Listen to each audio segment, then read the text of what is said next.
This is Glow in the Dark Radio.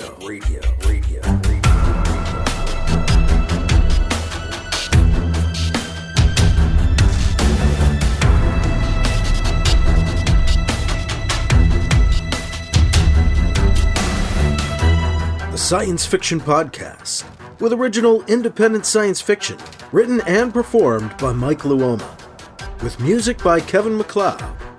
The Vatican Assassin Trilogy and The Adventures of Alibi Jones by Mike Luoma are available in ebook, trade paperback, and audiobook wherever you find your books online. Get links and details at glowinthedarkradio.com. This is the Science Fiction Podcast, Glow in the Dark Radio. I'm your host, your writer and reader, Mike Luoma, and I've got more of Vatican Assassin as we head through this episode of Glow in the Dark Radio.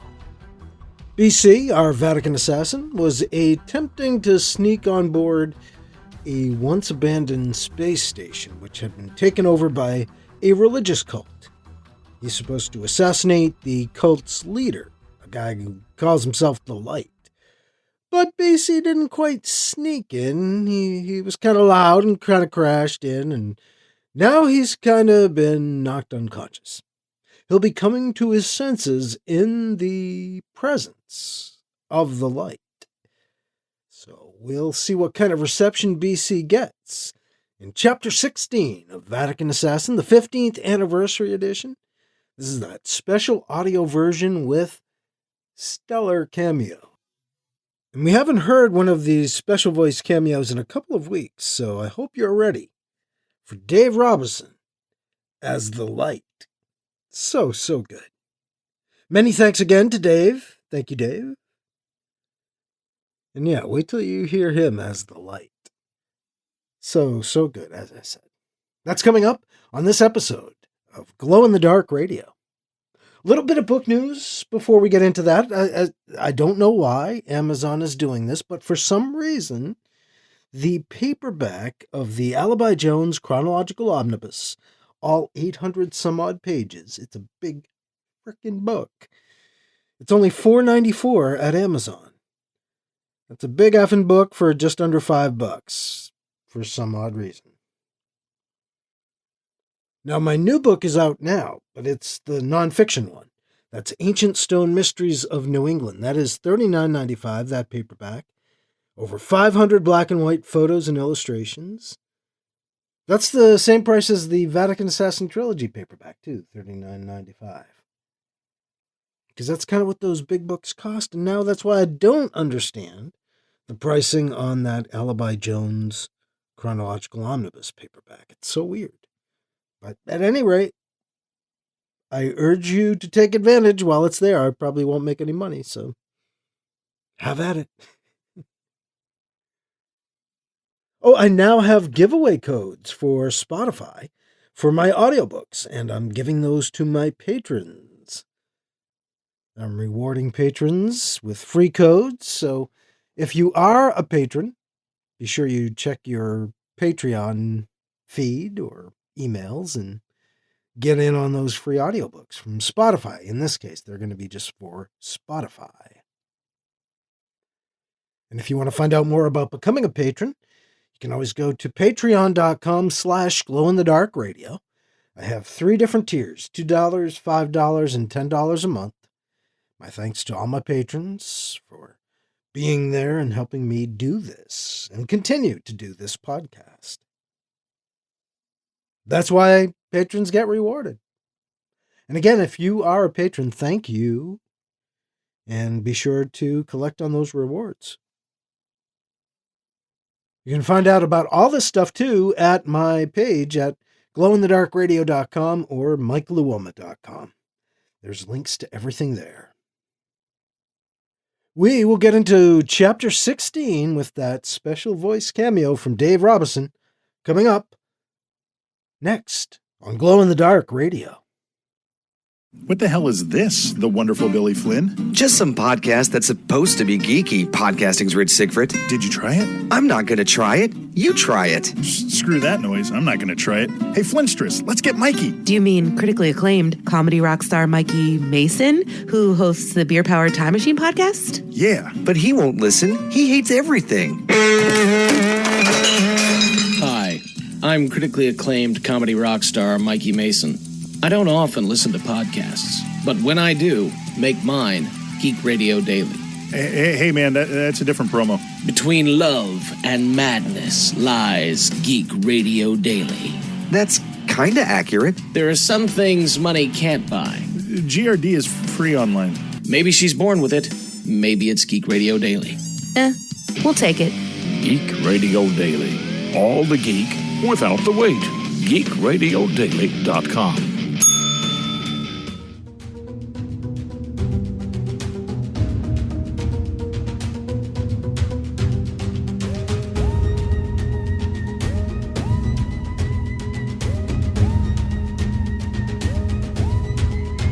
Now here's Chapter 16 of Vatican Assassin, the special 15th Anniversary Edition, on Glow in the Dark Radio.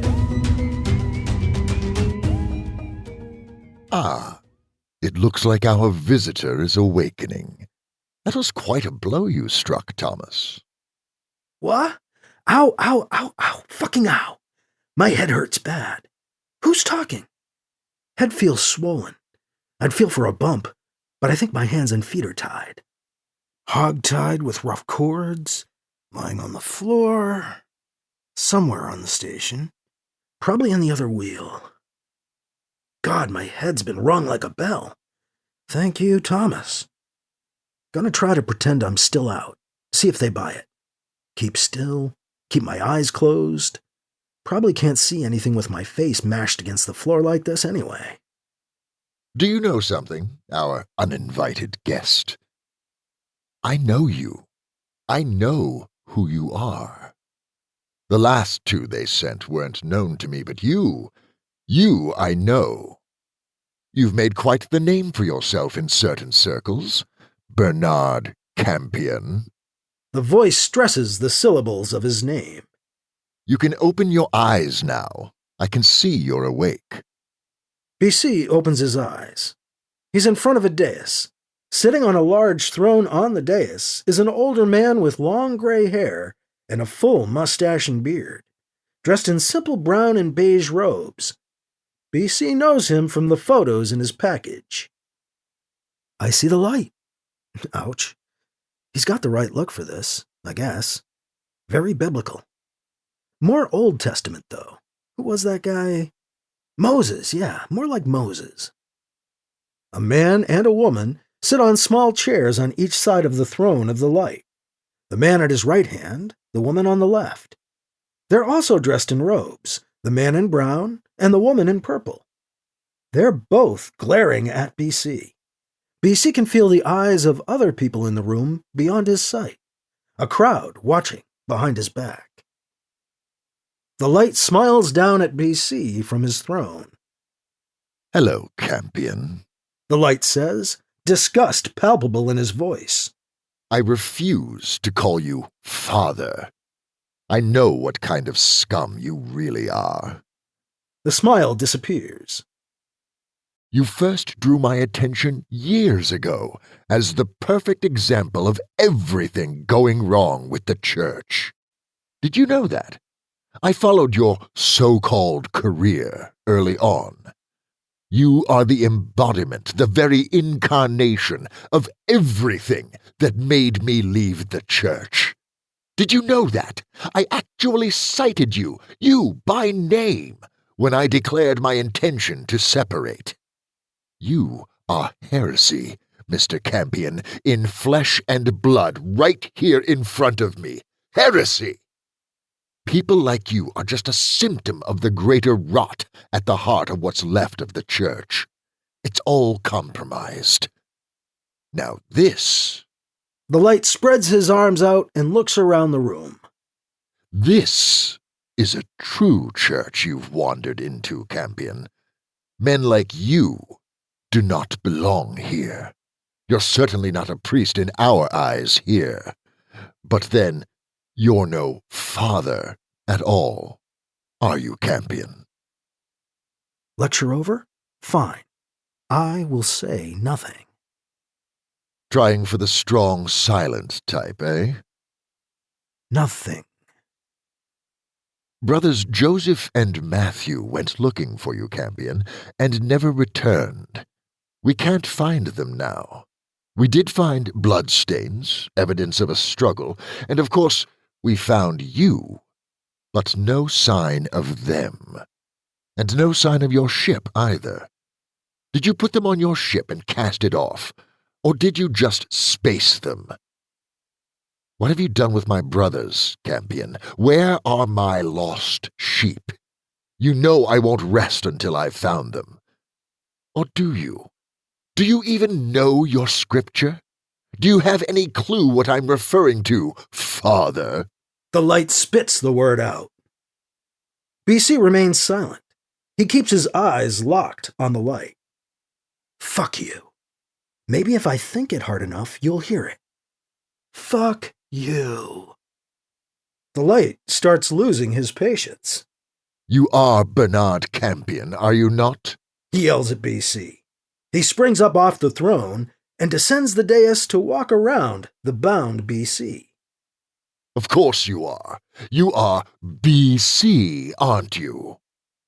BC stares up at the light as he paces around him, maintaining eye contact while the light is in eyesight. Let my eyes talk. They say fuck you too, you fucking nut. I will say nothing. Gotta find a way out of this, but I won't give this guy a word of satisfaction. That's funny, using the Jesus defense on a guy with a Messiah complex. I suppose you think you're being like our Lord, saying nothing. How dare you? God punishes false pride.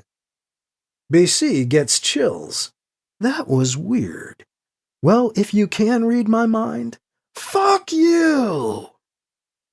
I don't like your attitude, Campion. I can read your face, your eyes. You communicate even though you don't say anything. You think you're better than we are, don't you? We're freaks, weirdos, some strange cult. How dare you judge us? You are not better than we are. You kill people. I know. I know you're here to kill me, too. I knew that before I even knew it was you, as soon as a ship docked. Whoever had come uninvited. No one comes here to visit, except you assassins. The light stops walking in front of BC, locked eye to eye with him. He leans down close and whispers, The other two before you tried to kill me too, but they came to see the error of their ways. They came to understand the purity of our design. You could too, Campion. I didn't kill them. I haven't killed anyone. If they told you the same stories they told the others, and they told us, you've been lied to. No one's been killed here. No assassins, none of my followers, not even me. I aim to keep it that way. Although, I never mind killing assassins, actually. That's just, well, justice. The light gets back up and addresses both BC and the rest of the room. This is the true church, Campion. We strive for real truth here. We actually follow the true teachings of Jesus Christ, not like the namby-pamby watered-down pabulum that passes for Christianity today. That supposed church that employs such as you, Campion.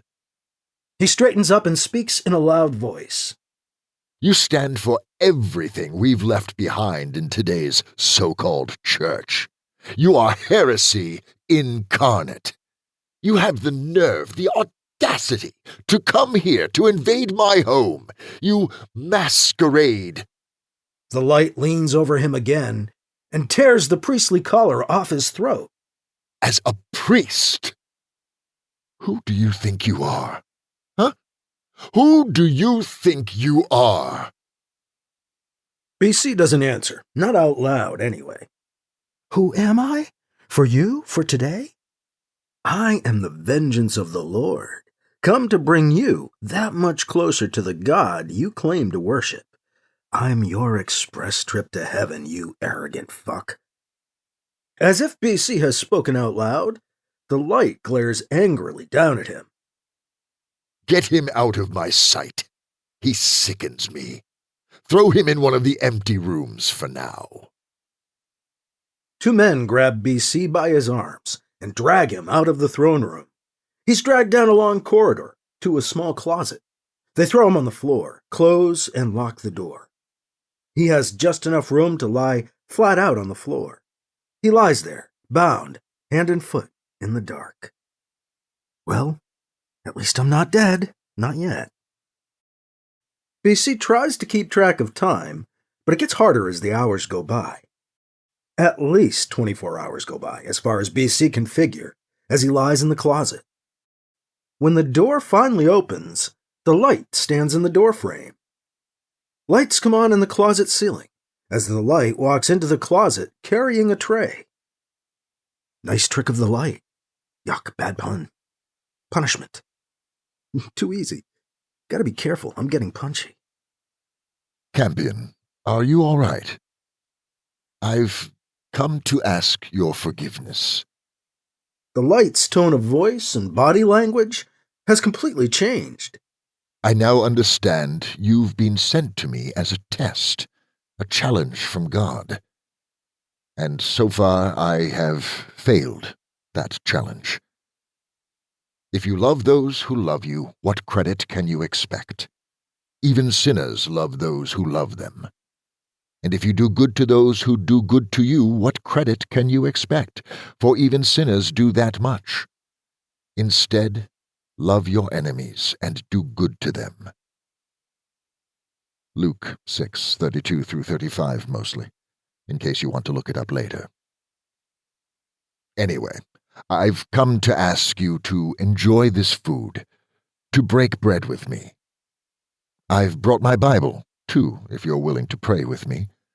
The New Jerusalem Bible, my favorite translation. Translated into English from the French. It's a poetic translation. Will you eat with me, Campion? I will not answer. This guy is way out there. He's unstable. Clearly believes his own shit. That means he's capable of anything. Well, so am I. Will you pray with me? 5 minutes go by in silence. The light sits and waits for BC to answer, then finally speaks himself. You test me. Fine. I love you, Campion. Did you know that? As Jesus loves you, so do I. You are the most despicable creature I have ever encountered. Did you know that? Yes, I give you that distinction. The greatest test of unconditional love I have ever faced. But I accept the challenge. Oh, this is so all about you. I will leave you be for now. I leave you the food, the bread, and the book, my Bible. I will leave the lights on. I will have one of my brothers come in and loose your bonds enough for you to eat and to read. They'll take you to the bathroom, too. I'd help you myself, but of course, then you could kill me. Jesus says I must love you, but I don't have to trust you blindly. The light chuckles. God respects intelligence. The light gives him a long look, as if trying to see inside him. He breaks his stare, turns, and walks quickly out the door, leaving the light on as the door clicks shut behind him. Two of the light's followers show up a short time after he's gone. Without untying him, they lift him to his feet and shuffle him down the corridor to a small bathroom. They allow him to go in alone with his left hand free, his right still tied by a long rope to the binds around his ankle. It's awkward, but BC makes it work. He can hardly turn around in the tiny bathroom space, but he manages and sits for some long-anticipated relief. After he's done, they tie his left hand to his right behind his back and lead him to his closet. When he's inside, one man stands guard at the door while the other unties both hands so he can eat and, presumably, read the Bible. They leave him alone and lock the door. What incredible hospitality! And so many entertainment options. BC picks up the Bible, looks at it for a few seconds, and drops it back on the floor next to the tray. There is food on the tray, and BC hasn't eaten. He's hungry, so he eats. A chunk of bread, a slice of cheese, some sort of grain patty, and a water pack. It's filling enough. After a while, the two men return. They try to tie his hands again, but BC resists. One of the men grabs the tray and raises it in the air above BC's head, threatening to strike. BC relents. They tie his hands a little looser than they were before. Then they turn off the light and leave him alone again in the dark. BC feels strange, groggy. Stomach's kind of queasy. They may have put something in the food. Damn, I should have known. All that talk about love, and meanwhile they're... Try to hold on. Drugging me up. That's consistent with cult brainwashing techniques. Wow, hard to focus. Losing my grip. My senses merging together. Memory, smell, feeling, emotion. All cascading, crashing together. Mental, no filters, no way to separate all of it happens all at once. When he comes to his senses, BC can't be sure how much time has gone by. He's alone, on the floor, in the dark. For how long? Probably 6-7 hours. I don't know. Could be 2 days. More. No way to know when they start dosing you. Why don't they just kill me? The men come back, walk him to the bathroom, and feed him. Then they leave him alone in the little room. The light stays on. He's got nothing else to do, so he leafs through the Bible.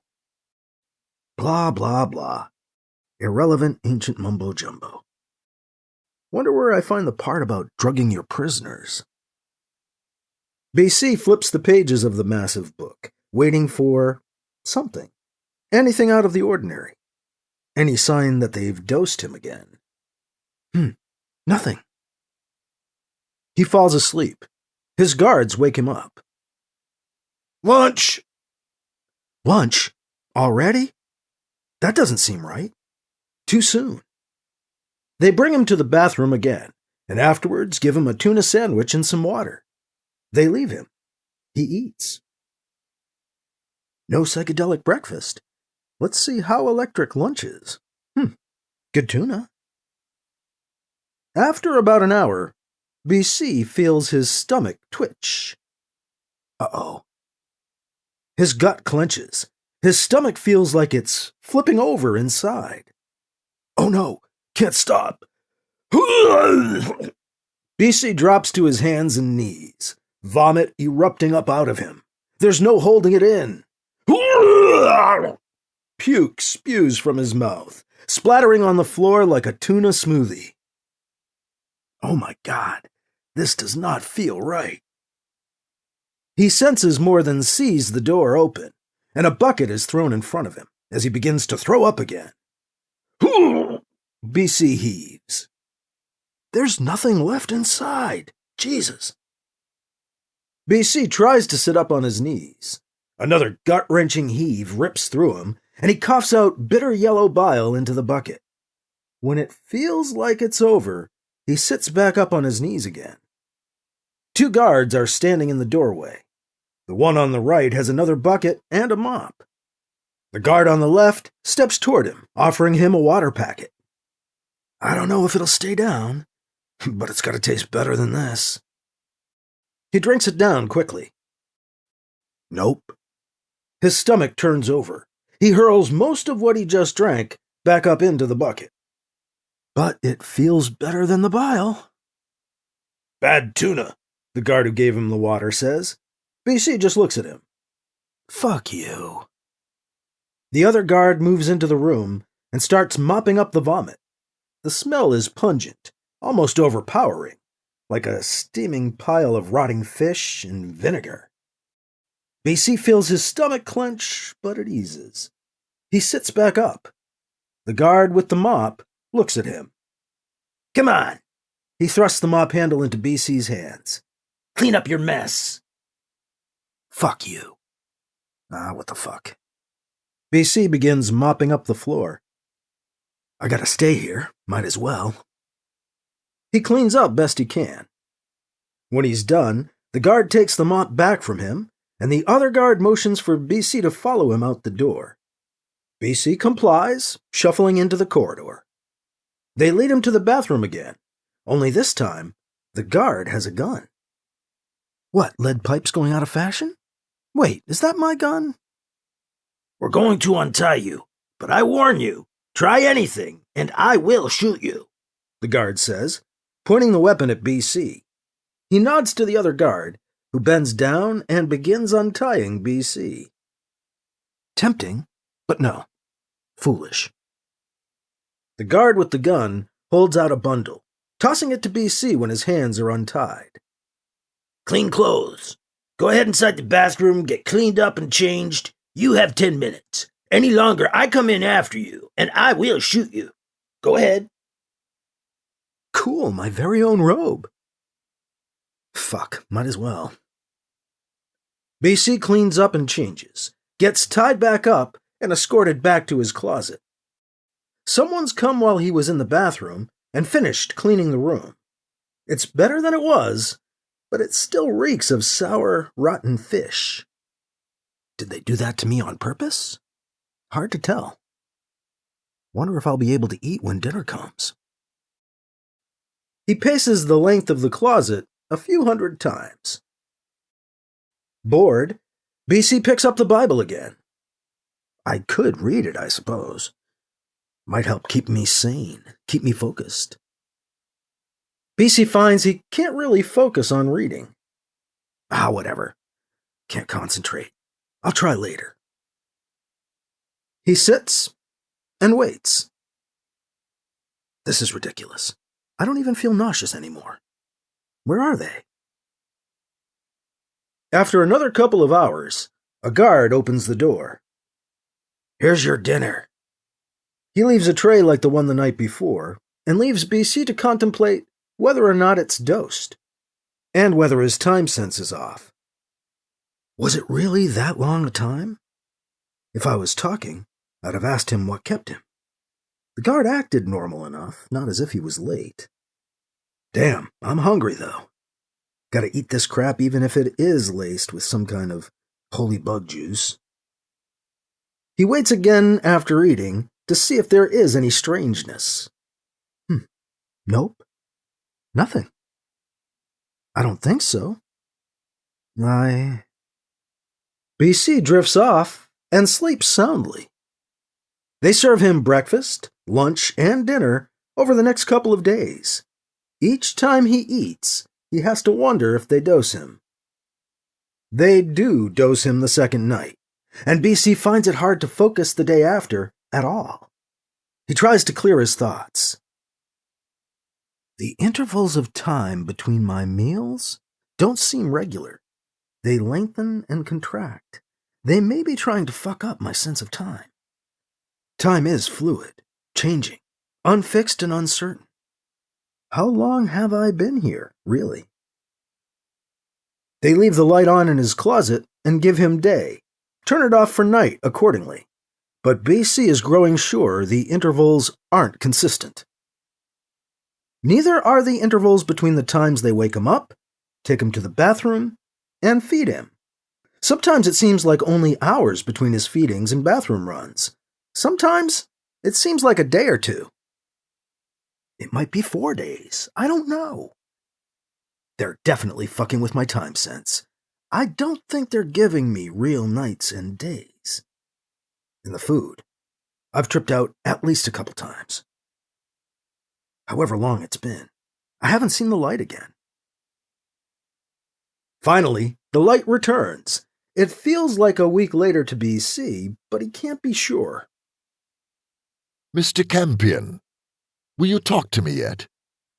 Hello? No. BC says nothing. After 5 minutes of silence, the light proclaims, Very well, then. I'm having you cleaned up and brought to dinner with us tonight, whether you'll speak to us or not. I've been failing my lord with you. I haven't had you at my table. We'll see you there tonight.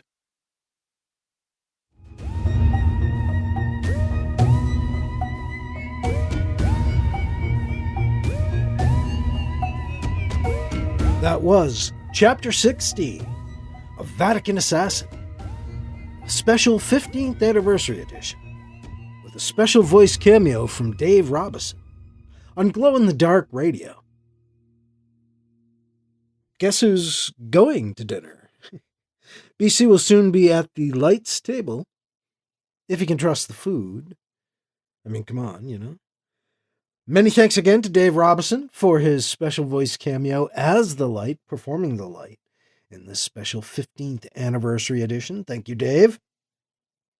We'll go to dinner with him on our next episode. And remember, in book news, for some reason, the Alibi Jones Chronological Omnibus paperback over 800 pages is only $4.94 at Amazon. A big effing book for under $5. My new book is out, the nonfiction book, Ancient Stone Mysteries of New England. That is a $39.95 paperback as opposed to $4.94. Has over 500 black and white photos, and it is available now pretty much at any place you can buy paperbacks online. I am giving my patrons free audiobooks at Spotify, on Spotify. So if you're a patron, be sure you check your Patreon, your ebooks, or your Patreon feed to get in on those giveaways.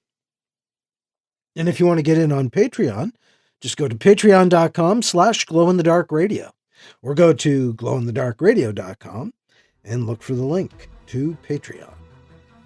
And that's all for this episode. I'm your host, your writer and reader, Mike Luoma. Thank you again for listening to Glow in the Dark Radio.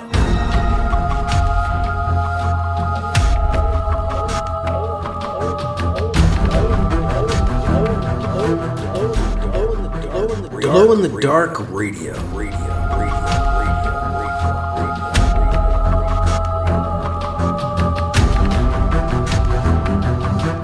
This podcast presentation is copyright 2023 by Michael F. Luoma and is protected under a Creative Commons Attribution, Non-Commercial, No Derivatives 4.0 International License, CC by NCND 4.0. Music by Kevin MacLeod. You can find his work at incompetech.com.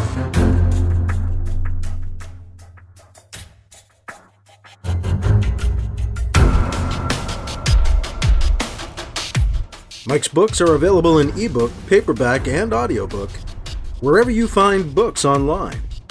Get links and more details at glowinthedarkradio.com and mikeluoma.com. This has been a presentation of Glow in the Dark Radio.